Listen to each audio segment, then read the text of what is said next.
오늘 사도행전 17장 유라굴로 광풍에 대해서 살펴보겠습니다. 사도 바울이 재판을 받기 위해서 로마로 떠나는데 애굽의 알렉산드리아 호를 타고서 떠났습니다. 그 배 안에는 276년이 함께 로마로 가고 있었는데 도중에 유라굴라 광풍을 만났습니다. 짙은 안개와 구름이 잔뜩 끼어서 방향을 잡을 수가 없게 된 것입니다. 그렇게 2주간을 보내면서 살 소망이 끊어졌더라, 이렇게 기록이 되어 있습니다. 20절 읽어보겠습니다. 여러 날 동안 해도 별도 보이지 아니하고 큰 풍랑이 그대로 있음에 구원의 소망마저 없어졌더라. 모든 사람들이 다 죽을 것을 예상하고 있었던 그런 엄청난 유라굴라 광풍이 배를 때린 것입니다. 그래서 배가 다 파산이 되었죠. 그래서 2주간 떠돌아다녔습니다. 방향을 알 수 없는 상황이 될 때는 어떻게 해야 될까요? 이런 유라굴라 강풍 같은 고난을 우리의 인생에서 맞을 수 있습니다. 사방이 꽉 막혀가지고 어떻게 해볼 수도 없는 그런 상황에 직면할 때가 있죠. 그럴 때 살아남는 방법은요, 그냥 가만히 있는 겁니다. 내가 뭔가를 해보려고 막 쥐어짜고 발버둥을 치잖아요. 그러면 지쳐요. 힘이 빠집니다. 그러면 살아날 수가 없습니다. 내가 운전해서 가려고 하면은 배가 뒤집혀질 수가 있어요. 그래서 방향을 알 수 없을 때는 하나님께 모든 것을 맡기고 잠잠히 기다리는 것이 제일 잘하는 것입니다. 노아의 방주가 그렇습니다. 노아의 방주는 운전대가 없습니다. 하나님께서 그렇게 설계를 하셨어요. 왜냐하면 하나님께서 직접 운전하시겠다라는 뜻이죠.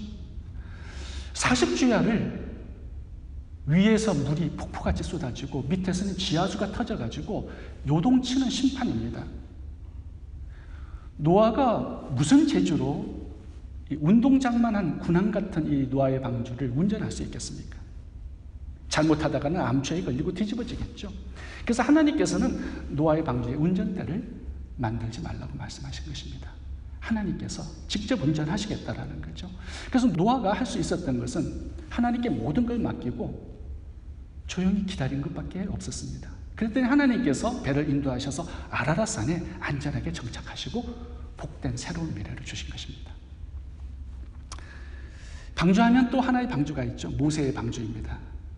살 길이 없었기 때문에 방주를 만들어서 나일강에 모세를 띄웠습니다. 운전해 갈 수 없는 방주였죠.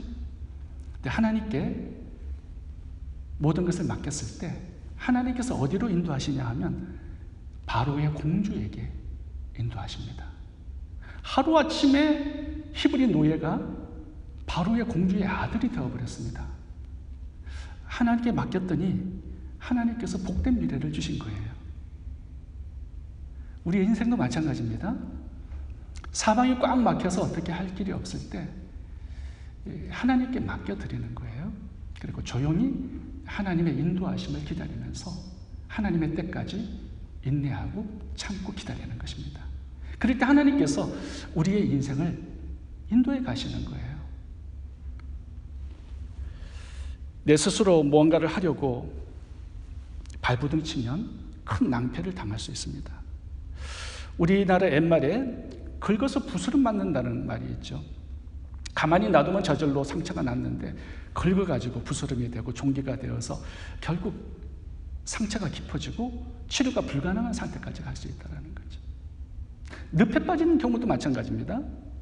늪에 빠졌으면 할 길이 없으니까 조용히 기다리면 시간을 끌고 구조대가 올 수 있어요. 그런데 발버둥을 치면 계속 더 깊이 빠져들어서 목숨을 잃어버릴 수 있습니다. 우리의 인생 가운데 하나님께서 이렇게 꽉 막힌 어떻게 해볼 수 없는 그런 상황에 두시는 것은 하나님께 맡기라는 거죠. 또 하나님께서 우리의 인생을 직접 드라이브하시고 인도해 가시겠다라는 그런 뜻입니다. 이스라엘 백성들이 출애굽에서 홍해를 만났습니다. 이 홍해가 오늘 유라굴라 강풍처럼 어떻게 해볼 수 없는 상황이에요. 앞에는 홍해죠. 뒤에는 애국 군대가 추격해오고요. 양옆에는 절벽입니다. 갇힌 거예요. 이런 상황에서 이스라엘 백성들이 할 수 있었던 것은 하나님께 맡겨드리는 거죠. 그 상황을. 그리고 잠잠히 기다리는 거예요. 근데 이스라엘 백성들은 그렇게 하지 않았습니다. 아우성을 칩니다. 애굽에 매장지가 없어서 우리를 여기로 인도해 왔느냐. 모세를 돌로 치려고 하고 애굽으로 돌아가자는 사람들이 많았습니다.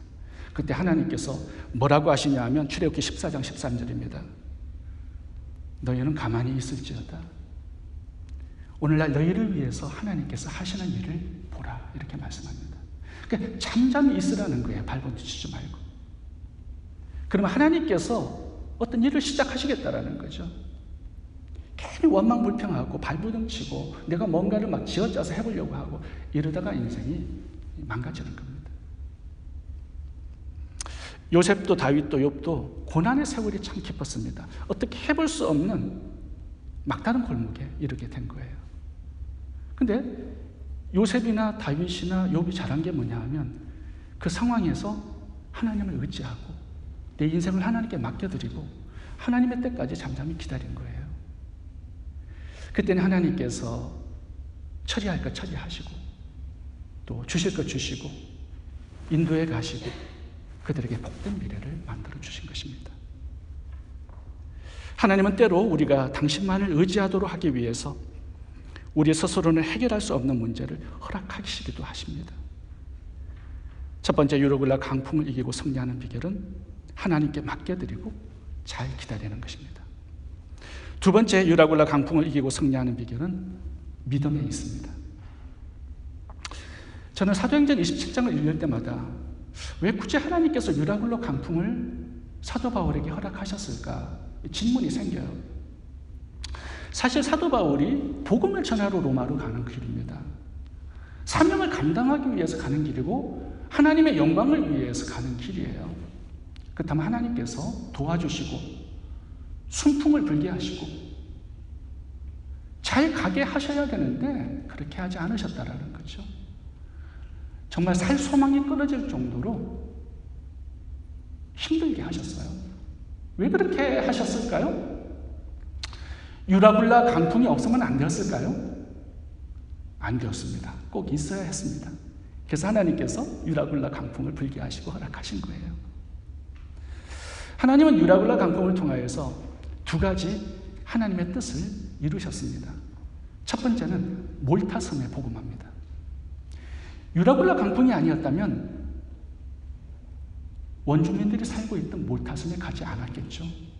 그곳에 복음이 들어가지 않았을 겁니다. 교회도 세워지지 않았을 겁니다. 근데 유라굴라 강풍을 통해서 헤매고 다니다가 결국 몰타섬에 도착을 했습니다. 몰타섬에 3개월을 살죠. 그러면서 기적을 행합니다. 병자들을 고쳐요. 포블리오 추장의 가족들도 고치고 원주민들을 다 치료합니다. 하나님의 기적들을 보아요. 여기에서. 그리고 원주민들이 사도 바울이 전한 예수 그리스도의 복음을 듣습니다. 예수를 믿은 사람들이 많아졌고요. 3개월 동안의 사역에 이 몰타섬의 교회가 개척이 된 것입니다. 그리고 포블리오 추장이 그 교회 목사가 되었습니다. 이것이 기록에 나와 있습니다. 하나님께서 유라굴라 강풍을 쓰셔서 엄청난 일을 하신 거예요. 하나님은 로마도 사랑하셨지만 잊혀진 토인종들이 살고 있던 이 몰타섬도 기억하시고 사랑하셨고 그들을 구원하시고자 하는 계획을 가지셨습니다. 유라굴라 강풍을 통해서. 두 번째는 로마의 복음화에 유라굴라 강풍이 필요했습니다. 3개월 동안 몰타섬에 생활하면서 275명의 사람들이요, 살아계신 하나님의 기적을 직접 그곳에서 목도했습니다. 사도 바울이 전한 복음을 들었어요. 예수 그리스도의 부활을 직접 보았습니다. 살아서 역사하시는 예수님의 능력을 보았습니다. 사도 바울이 전한 복음을 통해서 275명 중에 예수님을 영접하고 구원받은 사람들이 많았을 겁니다. 여기에 백부장 율리오도 타고 있었는데요. 적어도 100명의 군사들이 함께 타고 있었던 겁니다. 죄수를 호송하기 위해서 그런 거죠. 로마에 도착했을 때 사도 바울이 제일 먼저 복음을 전한 게 아니었습니다. 로마의 군사들이 부대로 들어가서 자신들이 몰타섬에서 보았던 살아계신 하나님의 기적들을 간증했고요. 그곳에서 구원받고 교회가 선 것, 이런 것들을 최초로 전해준 사람들은 사도 바울이 아니라 로마의 군사들이었을 겁니다. 사도 바울이 개척한 교회에 성도들이 된 사람들도 많았을 겁니다. 2년간의 감옥 생활 동안 사도 바울을 후원한 사람들이 많았을 겁니다. 하나님은 사도 바울이 로마에서 복음을 전할 수 있도록 사전 작업을 유라굴라 광풍을 통해서 하신 것입니다. 하나님은 우리의 건강, 우리의 형통함, 성공만 쓰시는 게 아닙니다. 우리의 질병도, 우리의 망함도, 우리의 고통도 쓰셔서 하나님 자신의 뜻을 이루어 가신다라는 사실을 우리가 기억해야 합니다. 제가 지난번에 베트남을 다녀왔습니다. 베트남에서 장로나 선교사님의 숙소에서 일주일간 머물렀습니다. 그러면서 장로나 선교사님의 지난 30년의 사역을 제가 간증을 듣게 되었어요. 대단한 사역을 하고 계셨습니다. 신학교를 하고 계셨는데요. 신학생들이 1년에 60명이 배출이 되는데 그 신학생들이 베트남 전역에서 사역을 하고 있는데 그 중에 384개의 교회를 건축을 해주셨어요. 저희 교회도 하나를 후원해 드렸습니다. 병원을 16개를 지었더라고요. 중고등학교 2개, 초등학교 하나를 지었어요. 30년의 선교 역사에 이런 열매를 맺은 선교사님들 많지 않습니다. 저도 가서 교회들을 둘러보고 병원들을 둘러봤는데 정말 놀라울 정도였어요. 제가 방문한 교회 중에 하나가 2층으로 지은 호치민시 중심부에 위치한 아주 잘 지은 성전이었는데요. 그 성전이 어떻게 건축이 되었는가를 설명해 주셨습니다. 한국에 계신 여 집사님이 남편이 차 사고로 돌아가셨어요.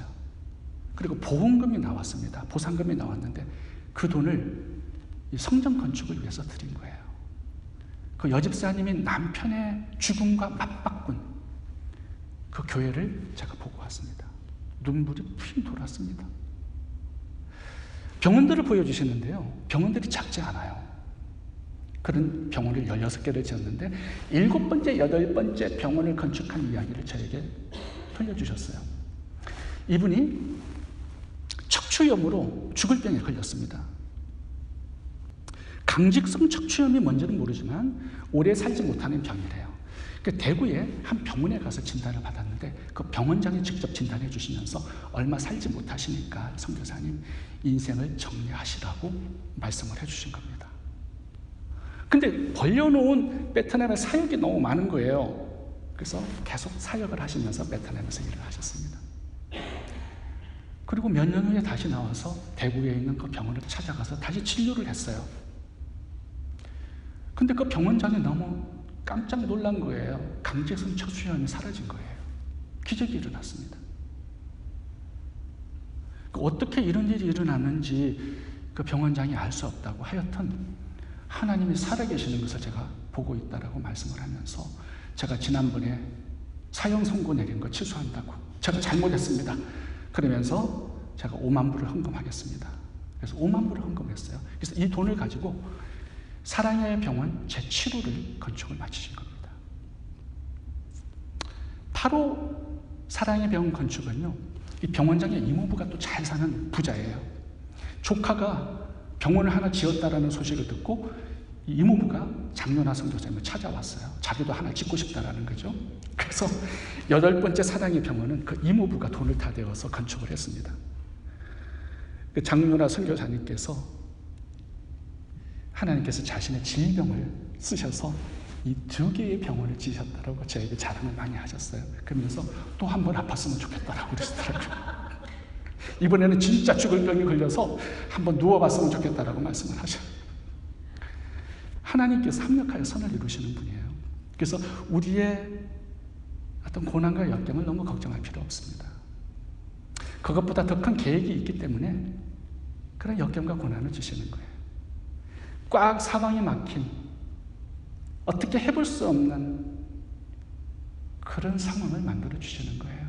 하나님의 미래를 인도해 가시기 위해서, 또 그 상황을 쓰셔서 하나님의 아름다운 뜻과 나라를 이루기 위해서 우리들에게 잠시 2주간 고난을 허락하시는 겁니다. 믿음으로 잘 승리할 수 있기를 바랍니다. 세 번째, 유라굴라 강풍을 이기고 승리하는 비결은 버림에 있습니다. 이 알렉산더호가 로마로 가다가 유라굴라 광풍을 만난 원인과 배경을 살펴보면 그것은 돈 욕심 때문입니다. 다른 게 아니에요. 10절을 보면은 이 알렉산더호가 화물선이라고 나와 있습니다.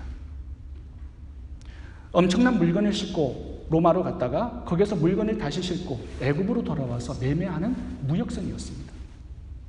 무역선의 특징이 뭐냐 하면요, 이게 시간이 돈입니다. 이 배들은. 그러니까 선주와 사도 바울이 다툼이 일어났어요. 사도 바울은 10년간의 전도 여행을 통해서 지금은 태풍이 부는 시즌이기 때문에 운행을 하면 안 된다고 얘기를 했는데, 선주가 이거 화물을 가득 실어놨어요. 빨리 가서 돈을 벌고 와야 되는 겁니다. 그러니까 돈에 대한 욕심 때문에 항해를 고집한 거예요. 그러다가 유라굴라 강풍을 만나서 배도 다 깨어지고 276명이 다 죽다 살아난 겁니다.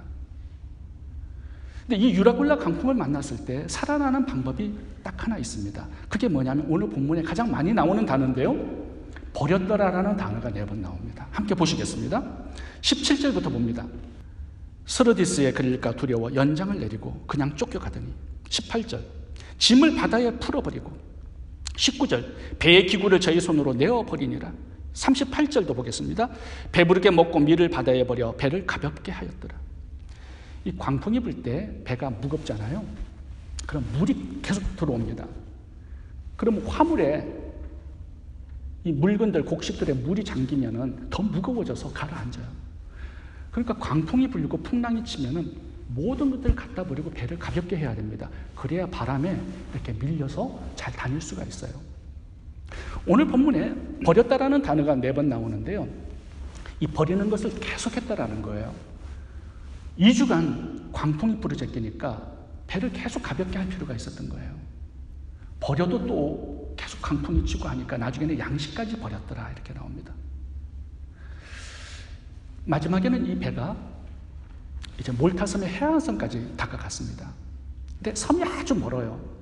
근데 여러분들도 아시다시피 바다에 섬이 나오면은 이게 암초가 많아요. 바다가 깊지 않아요. 해안으로 갈수록. 배가 무거우면 어떻게 되죠? 멀리서 모래턱에 걸리는 겁니다. 그러면 수영을 해도 해안선까지 가기가 어려워요. 그러니까 양식까지 다 버렸다라는 것은 최대한으로 배를 가볍게 해서 해안선 가까이 붙여서 배가 모래턱에 걸리면 이제 가까운 거리를 수용해서 가야 살아날 수 있기 때문에 양식까지 모든 것들을 다 버리고 최대한으로 배를 가볍게 한 것입니다. 이게 살아나는 비결이었어요. 버림입니다. 선주의 욕심 때문에 유라굴라 광풍을 만났는데요, 모든 화물들을 다 버리고 살아났다라는 이야기를 하고 있는 겁니다. 가끔씩은 하나님께서 우리 인생에 이런 유라굴라 강풍 같은 고난을 주실 때가 있습니다. 무엇 때문에? 버릴 것을 버리라고 주시는 광풍이에요. 여전히 들고 집착하고 있으면 내가 죽기 때문에 그걸 버릴 수 있도록 고난과 역경, 광풍들을 주시는 겁니다. 근데도 성도님들을 보면요, 안 버려. 끝까지 거머쥐고 이제 죽을 때 돼서야 이렇게 내려놓고 유산 상속하고 교회에 헌금하고 이러는 분들이 계시는데, 미리 내어놓으실 수 있기를 바랍니다. 가룟유다를 보시면 끝까지 돈을 집착하죠. 그러다가 목숨을 잃어버립니다. 삼손도 드릴라를 일찍 버렸다면 사명이 오래 갔을 거예요. 근데 끝까지 드릴라를 붙잡고 놓지 않습니다. 그러다가 두 눈 뽑히고 사명이 일찍 끝납니다. 라오디게아 교회도 보면 나는 부자다, 부족함이 없다, 돈 자랑을 많이 해요. 그러다가 예수님을 잃어버립니다. 하나님도 잃어버리는 그런 상황이 된 것이죠. 출애굽한 이스라엘 백성들의 망함도 보면요, 버리지 못하는 게 있었습니다. 그게 애굽이었어요. 몸은 출애굽을 했습니다. 근데 마음은 여전히 애굽에 있어요. 애굽에 먹었던 그런 음식들, 애굽에서 편안하게 살았던 그런 생활들을 그리워해서 마음은 출애굽을 하지 못했어요. 이걸 버려야 되는데 버리지를 못한 겁니다. 그래서 가나안 땅을 기업으로 얻지 못했습니다. 1세대들은. 버릴 것을 잘 버려야, 포기할 것을 잘 포기해야 복된 미래를 선물로 받을 수 있습니다. 야곱도 보면은 하나님께서는 베델로 가라고 하셨지만 세겜에서 10년을 살았습니다. 이 10년 동안에 딸 디나가 강간을 당해요. 또 전쟁이 일어나서 다 죽을 뻔하죠.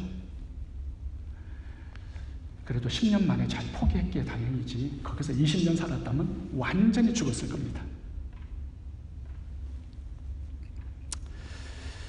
한국의 오대신 목사님의 간증인데요, 이분은 일본의 부흥 강사로 초청을 받아서 한 교회를 방문하게 되었습니다.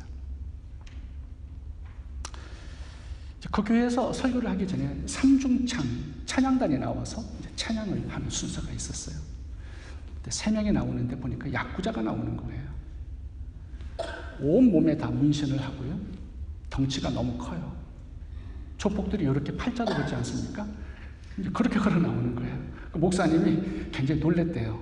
야쿠자가 무슨 찬송을 할 수 있겠나? 근데 너무 아름다운 목소리에 놀랐다라는 거예요. 너무 찬양을 기가 막히게 잘하는 거예요. 찬양을 끝나고 그 야쿠자의 중간 보스 되시는 분이 자기 간증을 짧게 하셨어요.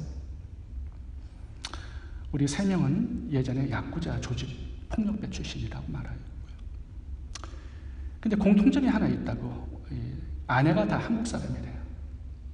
그래서 아내가 교회를 다니는데 자신들을 위해서 기도하고 금식하고 오랫동안 자기네들을 하나님께로 인도하기 위해서 노력을 많이 했는데, 근데 그 조직을 떠날 수가 없었대요. 그래도 어느 날 자기네들이 결심을 했다고 합니다. 그래서 보스를 찾아간 거예요. 야쿠자의 보스를. 우리가 이렇게 사는 것이 우리가 살아가야 될 길이 아닌 것 같습니다. 우리는 이제 예수님을 영접했고요. 그래서 이 조직을 떠나기를 원합니다. 이렇게 보스에게 얘기를 했는데 보스가 허락하지를 않았답니다.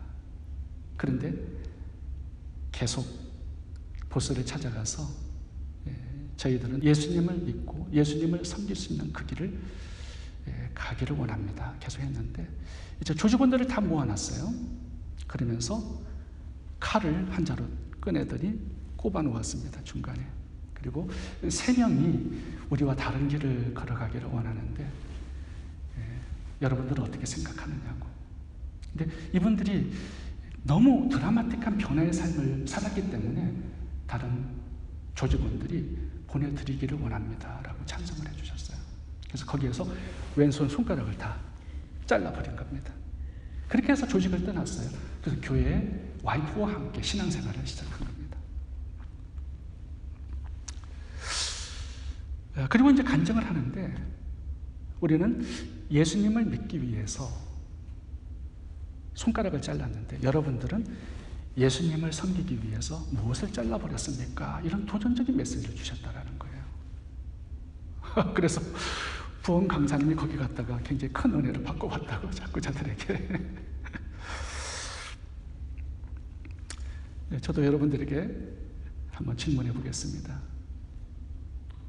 예수님을 믿고 예수님을 섬기기 위해서 여러분들은 무엇을 버리고 무엇을 포기하고 무엇을 잘라버렸습니까? 인생의 역경이 오면, 고난이 오면 하나님께서는 우리들에게 버릴 것들이 있다는 걸 알려줍니다. 그것을 잘 버리고 포기하는 것이 우리가 복된 미래로 나아가는 비결입니다. 마지막 하나 더 살펴보고 마치겠습니다. 유라굴라 강풍을 이기고 승리하는 비결은 사명에 있습니다. 276명이 배는 파손되었지만 다 살아났습니다. 왜 살아났을까요? 배가 파괴가 되었다면 사람들도 죽어야 마땅한데 당연한데 276명이 한 사람도 손상을 받지 않고 다 살아났습니다. 오늘 본문에서 강조하고 싶은 것이 사명자 한 사람의 중요성입니다. 사도 바울, 하나님의 복음을 전하는 사명자가 있었기 때문에 다 살아났다라는 거예요. 죽을 수가 없는 거예요. 사도 바울 때문에. 사도 바울이 로마로 가야 합니다. 이 사람 죽으면 안 돼요. 왜냐하면 하나님께서 로마에서도 복음을 전하라고 명령하셨기 때문에, 그 사명이 있기 때문에 사도 바울은 유라굴라 강풍 속에서 죽을 수 없는 사람입니다. 그 사람 곁에 있는 모든 사람들도 죽을 수가 없어요. 사명에 있는 한 사람의 축복이 얼마나 대단한지를 유라굴라 강풍을 통해서 우리들에게 메시지로 주시고자 하는 것입니다. 여기 보면은요, 나중에 이 죄수들이 도망가려고 음모를 꾸밉니다.